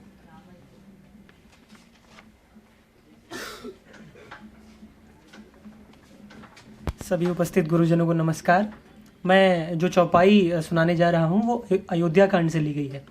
अयोध्या कांड को मानस का हृदय स्थल कहा जाता है, इसलिए ये चौपाई राजा के क्या गुण होने चाहिए उस पर महत्वपूर्ण बिंदु अंकित करती है। जासुराज प्रिय प्रजा दुखारी, सो नृपु अवसि नरक अधिकारी। तो इसका अर्थ हुआ, जो राजा अपनी प्रजा का हित, उसका कल्याण करता है, उसके हितों की रक्षा करता है, वो स्वर्ग का अधिकारी होता है। और जो राजा इसके ठीक विपरीत अपने का भरण पोषण करते हुए प्रजा का ध्यान नहीं रखता, उनके चिंता नहीं करता, उसका नरक जाना अवश्यंभावी हो जाता है। और यदि उदाहरण ग्लोबल सिनेरियो में हम अभी वर्तमान में देखें तो जिस हिसाब से सरकारें या फिर जो हमारे यशस्वी प्रधानमंत्री हैं, प्रजा के हितों को ध्यान में रखते हुए ही जो भी वैश्विक परिदृश्य में डील करते हैं वो इस तरीके से करते हैं। बाकी जैसे अन्य देश हैं, जैसे पाकिस्तान हो गए, हम देखते हैं न्यूज़ में आए दिन ऐसी घटनाओं में जहां वो खुद ही अपने ही युद्ध में झोंकते हैं अपने देश को, और उससे उनकी प्रजा जो है भारी संकटों, वित्तीय संकटों, आर्थिक संकटों से जूझ रही होती है। तो इसलिए ऐसे राजा नरक के जाने योग्य होते हैं, और जो राजा यशस्वी होते हैं, जैसे हमारे प्रधानमंत्री हैं, वो प्रजा के हितों का संरक्षण करते हैं। धन्यवाद। अब मैं निवेदन करूंगा हर्ष कुमार से। हर्ष।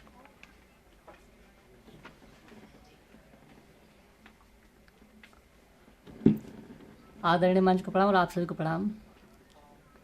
कि भगवान राम को कैसे पाया जा सकता है, किस भाव से?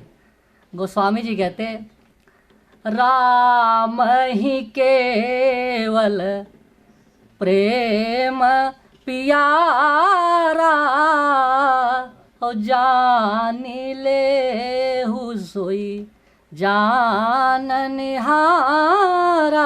जो जान ली इस बात को, सोई जान निहारा। लेकिन क्या ऐसे ही पाया जाता है? वैसे भी नहीं पाया जाता। जब भगवान स्वयं चाहेंगे तब पाता है। गोस्वामी जी लिखते हैं, क्यों? सोई जान ही जेहि देहु जनाई, सोई जान ही जेहि देहु जनाई, जिसे आप जना देंगे। और कैसे पालेगा? जानत तुम ही होई जाई, और जानेगा तो जान जाए तो क्या तुम ही हो जाएगी, आपका हो जाता है। पाया कैसे जाता है किसी व्यक्ति को? गोस्वामी सुंदर कांड में के निरमल मन जन, निरमल मन जन सो मोहि पावा, और मोहि कपट छल छिद्र न भावा। कि मोह कपट छल छिद्र भाव, ये राम को नहीं, ये किसी भी व्यक्ति को पाने के लिए कपट छल से आप किसी को नहीं पा सकते। प्रेम भाव जाएंगे, आप सबको पाएंगे। धन्यवाद।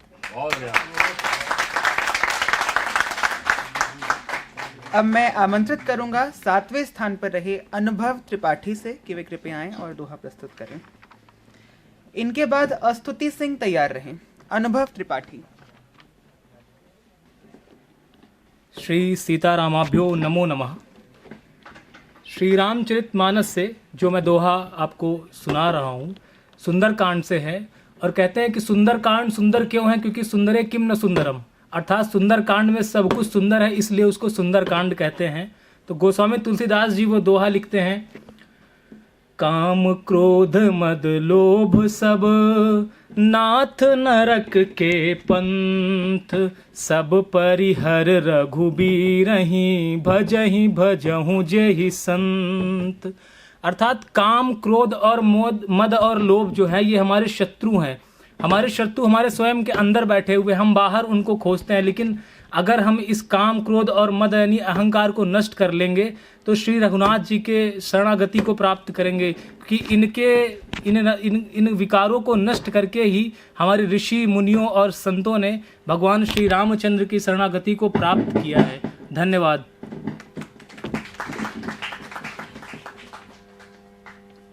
बहुत बहुत आभार। अगली प्रतिभागी हैं स्तुति सिंह। इनके बाद प्रतीक्षा तैयार रहें। राम राम।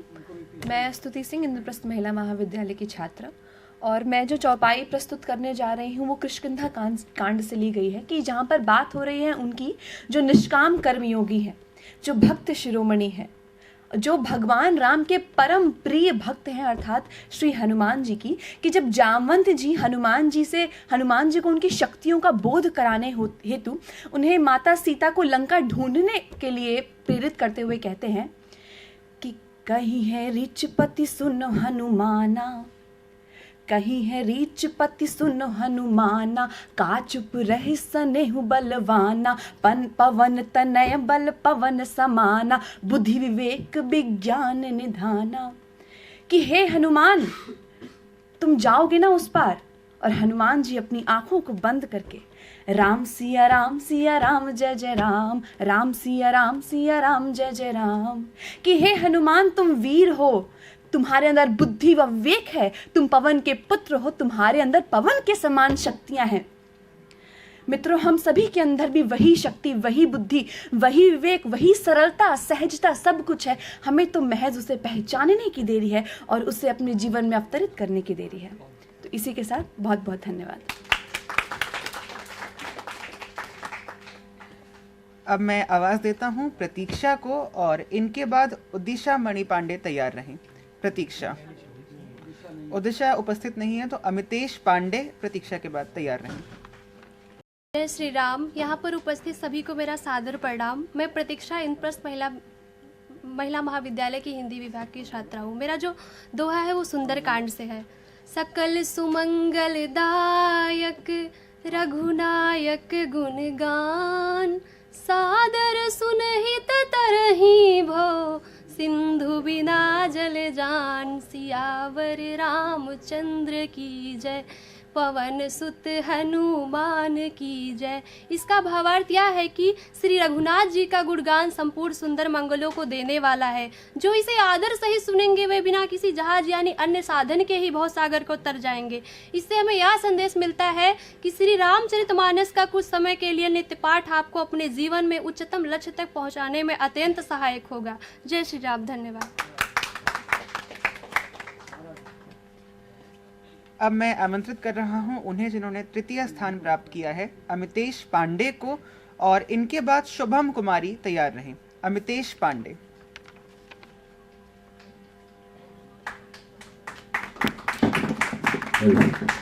जय श्री राम आप सभी को। कोई है सोई जे राम रचि राखा, को करि तर्क बढ़ावहि साखा। सकल सुमंगल दायक रघुनायक गुणगान। हाँ सादर सुनहि, सादर सुनहि, सादर सुनहि, ते तरहि भव, सिंधु बिना जल जान। अर्थात हुई है सोई जो राम रचि राखा, कोकड़ तरक बढ़ावे साका। स्पष्ट है कि होगा वही जो भगवान श्री राम चाहेंगे, अर्थात परमात्मा चाहेंगे। बिना मतलब का बेवजह आप किसी भी विषय को लेकर परेशान रहेंगे और उस पर तर्क करके उसकी जो समस्या को और ज़्यादा प्रसार देंगे, उसका कोई समाधान निकलने नहीं वाला है। समाधान किससे निकलेगा? भगवत अनुग्रह से निकलेगा। अब सकल सुमंगलदायक रघुनायक गुणगान, सादर सुनिस्ते तरे भो, सिंधु बिना जलजान। समस्त प्रकार के मंगल करने वाला जो भगवत नाम है वो ऐसा नाम है कि संसार, ये जो भौतिक संसार है, यदि इसको पार करना चाहते हैं बिना किसी माध्यम से, बिना किसी जलयान के, बिना किसी जहाज के, तो उसको यदि सादर स्मरण करेंगे, हृदय से स्मरण करेंगे, तो बिना किसी बाधा के आप भवसागर को उतर जाएंगे। धन्यवाद। जय जय श्री राम।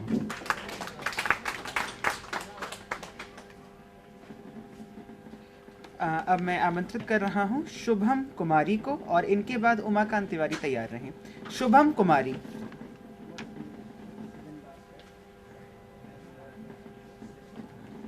आप सभी को मेरा नमस्कार। मेरी चौपाई कुछ इस प्रकार है।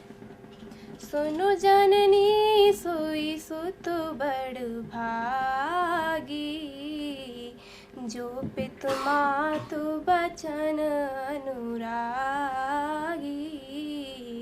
तनय मातु पितु तोष निहारा, दुर्लभ जननी सकल संसारा।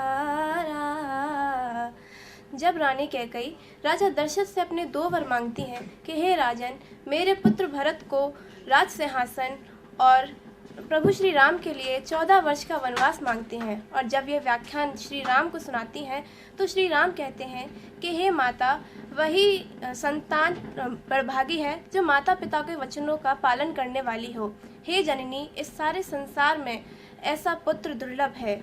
यह चौपाई हमें संदेश देती है कि जब ऐसी कठिन परिस्थितियां आएं तो हमें स्वयं आगे बढ़कर चुनौतियां स्वीकार करनी चाहिए, जिससे हमारे सहभागी भी भविष्य में ऐसी चुनौतियों का सामना कर सकें। धन्यवाद।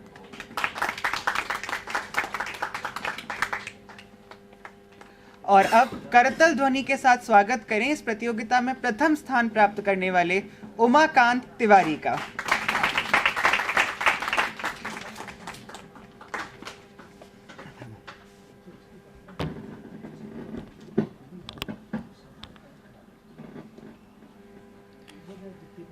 सभी गुरुजनों को सादर प्रणाम। सर्वप्रथम मैं श्री राम जी की स्तुति से उनको स्मरण करता हूँ। श्री राम राम रघुनंदन राम राम, श्री राम राम भरताग्रज राम राम, श्री राम राम रणकरकश राम राम, श्री राम राम शरणं भव राम राम। कार्यक्रम अपने अंतिम छोर पे है तो लगभग समापन मैंने सोचा मैं ही कर देता हूँ। सभी लोग चौपाइयाँ दोहों का उच्चारण कर रहे हैं तो मैंने छंद चुना है। अब छंद कैसा है?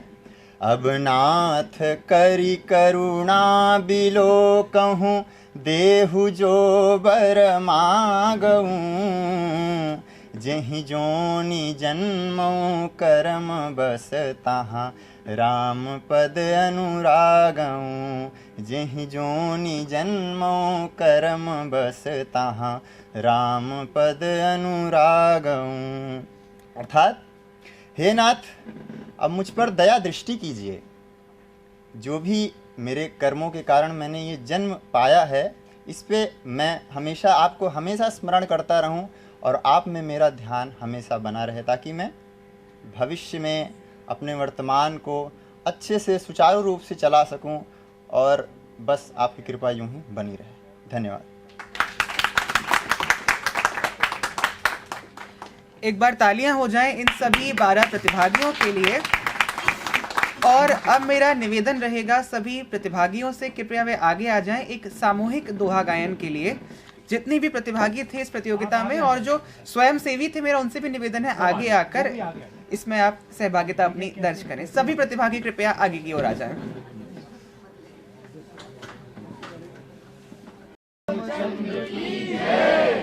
मंगल भवन मंगल हारी, प्रभु सुदशरथ अजिर बिहारी, दीन दयाल बिरधु समभारी, हरहु नाथ मम संकट भारी, हरहु नाथ मम संकट भारी, हरहु नाथ मम संकट भारी। कवन सुकाज कठिन जग माही, जो नहीं होई तात तुम पाई, राम काज लगी तब अवतारा, सुनहि भयहु पर्वताकारा, सुनहि भयहु पर्वताकारा। नाथ सकल संपदा तुम्हारी, मैं सेवक समेत सुत नारी, मैं सेवक समेत सुत नारी, मैं सेवक समेत सुत नारी।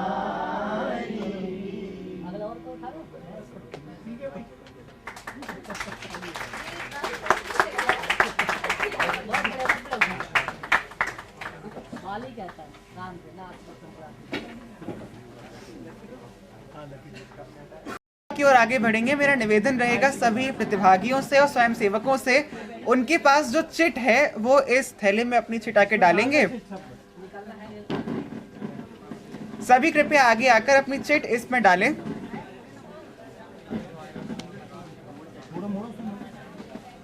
बाद ना किसी भी पांच छात्रों को बुला लेना, उनसे एक एक निकलवाएंगे।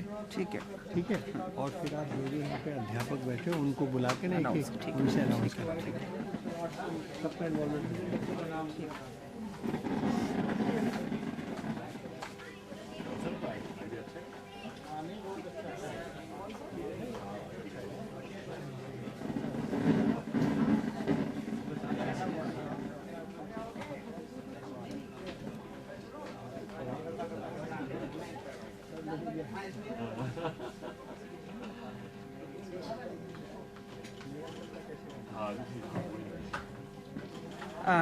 यदि कोई शेष है तो कृपया वो अपनी पर्ची डाल दे, तत्पश्चात हम आगे बढ़ेंगे।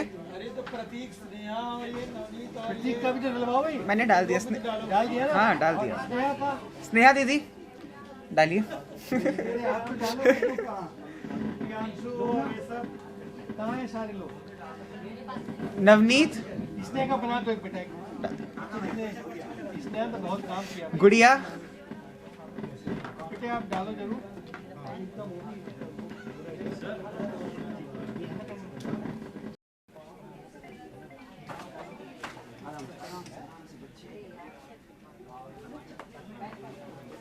इसको याद होती। अब मैं रह गया अभी मैं वही दे रहा हूँ। 5 ना? कितने सर? 5 निकलवाने हैं ना? अच्छा 5 छात्रों को। स्नेहा दीदी का तो शायद नाम कॉलेज का नाम और मोबाइल नंबर।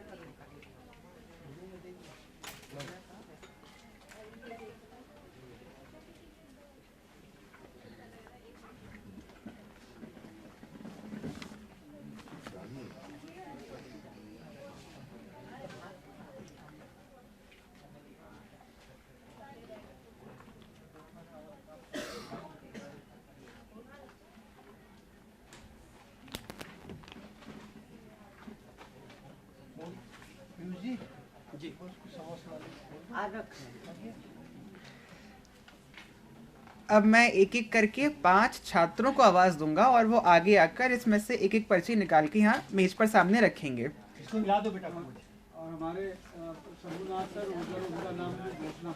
हाँ जी सर। मेरा निवेदन रहेगा, स्नेहा दीदी पहली पर्ची आप ही निकाल दीजिए। अध्यक्ष हिंदी साहित्य परिषद की।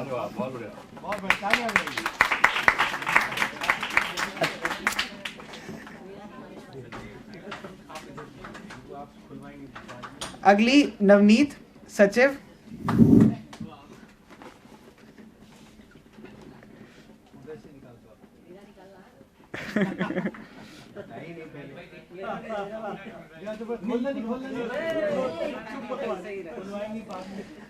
गुड़िया कुमारी, सह सचिव।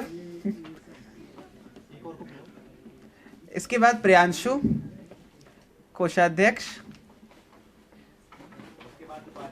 उपाध्यक्ष प्रतीक शर्मा।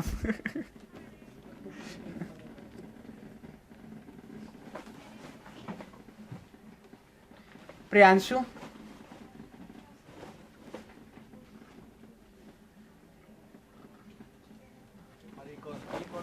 और काजल।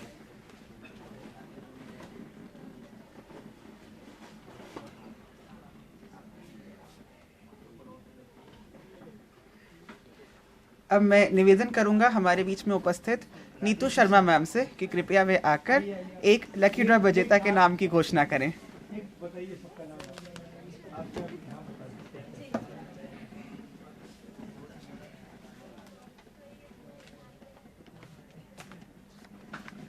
आप हैं प्रतीक्षा इंद्रप्रस्थ महाविद्यालय जी।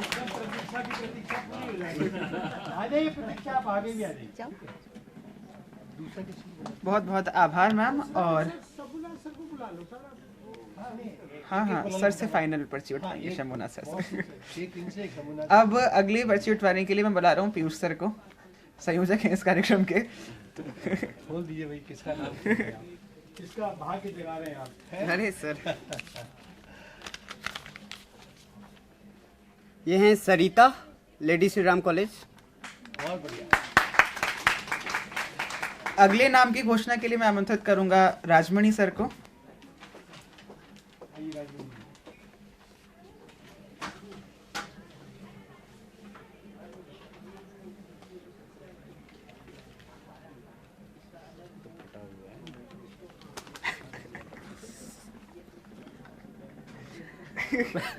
प्रतीक, हंसराज कॉलेज।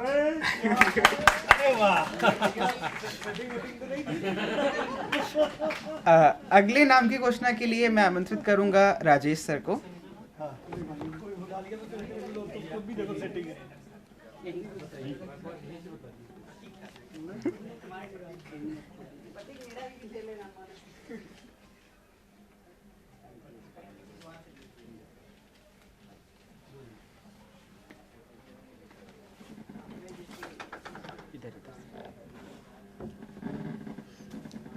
तो भाई अभी जो मेरे पास पर्ची आई है वो अमितेश पांडे की है, तो अमितेश पांडे भी एक बार पुनः सफल हुए।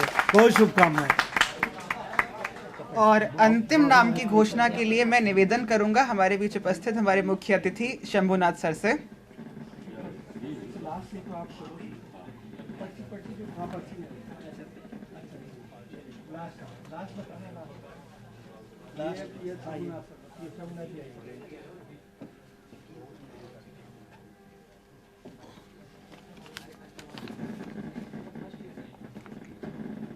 रजनीश।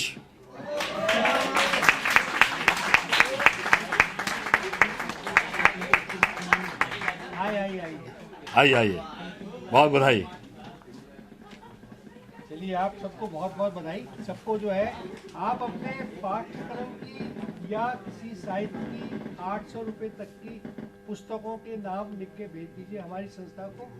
जल्द भेजिए, उतनी जल्दी आपको उपलब्ध करा देंगे। ठीक है, 5 लोग। ठीक है।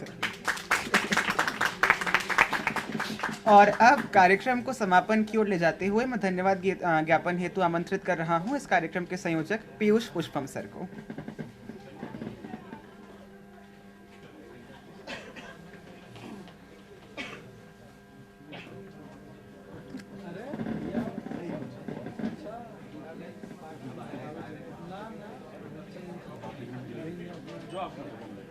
हाँ बिल्कुल।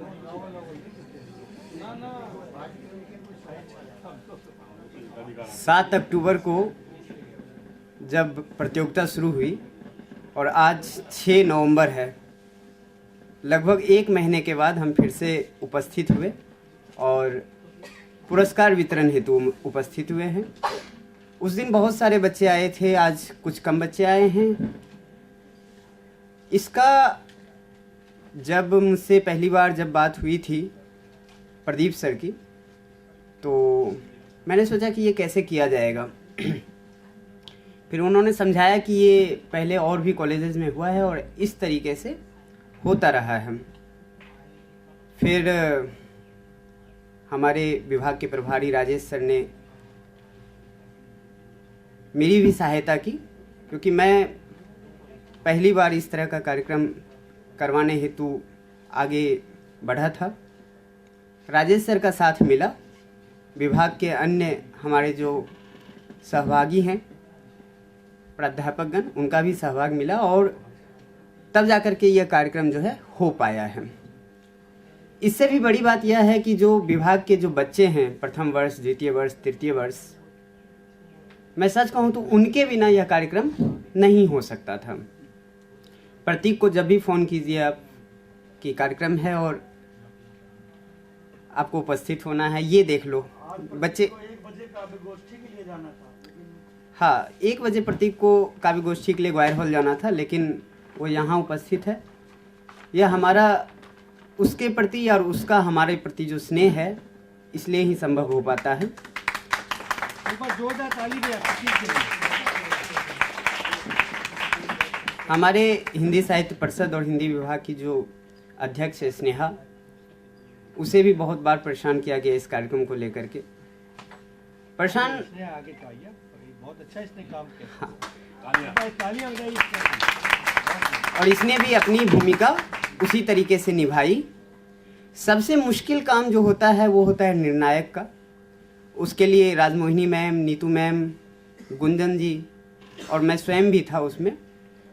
तो सभी बच्चों ने अपनी जो समर्पण का भाव होता है उस तरीके से उन्होंने अपनी भूमिका निभाई उसमें। लेकिन किसी का 0.25, किसी का 0.5, किसी का 0.15 इस तरीके से आगे पीछे रह गया। जो 14वें नंबर पे हैं या 15वें नंबर पे हैं वो किसी तरीके से ना सोचे कि वो विजय नहीं है, क्योंकि आपका यहाँ आना ही आपके विजय का प्रमाण है। इस जगह पर आप आए, आपने सहभागिता की, आपके हौसलों का प्रमाण यह है कि आप बहुत दूर दूरस्थ कॉलेज से यहाँ आकर के अपनी भूमिका निभाई। इस बात की फिक्र ना करते हुए कि आप प्रथम आएंगे या द्वितीय आएंगे, किसी को कोई नहीं पता होता कि कौन क्या आता है। कुछ बच्चे जो है विभिन्न कॉलेज में जाते रहे हैं, उन्हें यह चीज़ की जानकारी होती है कि कहाँ पे कार्यक्रम हो रही है, या उनका पुराना अनुभव यहाँ आकर के आपको आगे बढ़ने के लिए प्रेरित करता है और आप आगे बढ़ते हैं। तो इस निर्णय में भी हम लोग की भूमिका जो है बहुत ही इस तरीके से रही कि बहुत महीन तरीके से हम लोगों ने देखा कि कहाँ किस चीज़ को हम लोग कर सकते हैं, और उसी रूप में हमारे 12 प्रतिभागियों का चुनाव हुआ, जिसमें प्रथम, द्वितीय, तृतीय भी हुए और बाकी के लोगों को भी पुरस्कार, क्योंकि इसी तरीके से हमें निर्देश दिया गया था। तो इस कार्यक्रम हेतु संस्कृति संज्ञान के संस्थापक, आयोजक हमारे प्रदीप सिंघल जी का विशेष रूप से हृदय से आभार व्यक्त करते हैं। पूरे हंसराज परिवार की ओर से उनका हृदय से आभार कि वे इस तरह का आयोजन, भव्य आयोजन इस कॉलेज में करवाए। हंसराज परिवार आपका आभारी रहेगा सर। आभारी हम शंभुनाथ जी का हैं कि वरिष्ठ पत्रकार हैं, वो हमारे लिए समय निकाल करके हंसराज कॉलेज में आए और अपने वाणी से हमें अनुग्रहित किए हैं। हम आभारी आप सभी का हैं कि आप आए और इस पूरे कार्यक्रम को सफल बनाने में भूमिका निभाए। आभारी हम हैं हमारे राजेश सर का, विभाग प्रभारी हैं, नीतू मैम का, राजमणि जी का, और तमाम लोग जो इस कार्यक्रम में अपनी भूमिका निभाई। हमारे कैमरामैन भैया का भी आभारी हैं कि वो अपना आए समय यहाँ पर दिए हैं। तो आप सभी का हृदय से आभार। आभार प्रतीक, आभार स्नेहा, नवनीत और आशुतोष जिसने एक बार बोलने पर सुबह बोला और वो आकर के वेद मंत्रोच्चारण का पाठ किया। आप सभी का हृदय से आभार। आभार।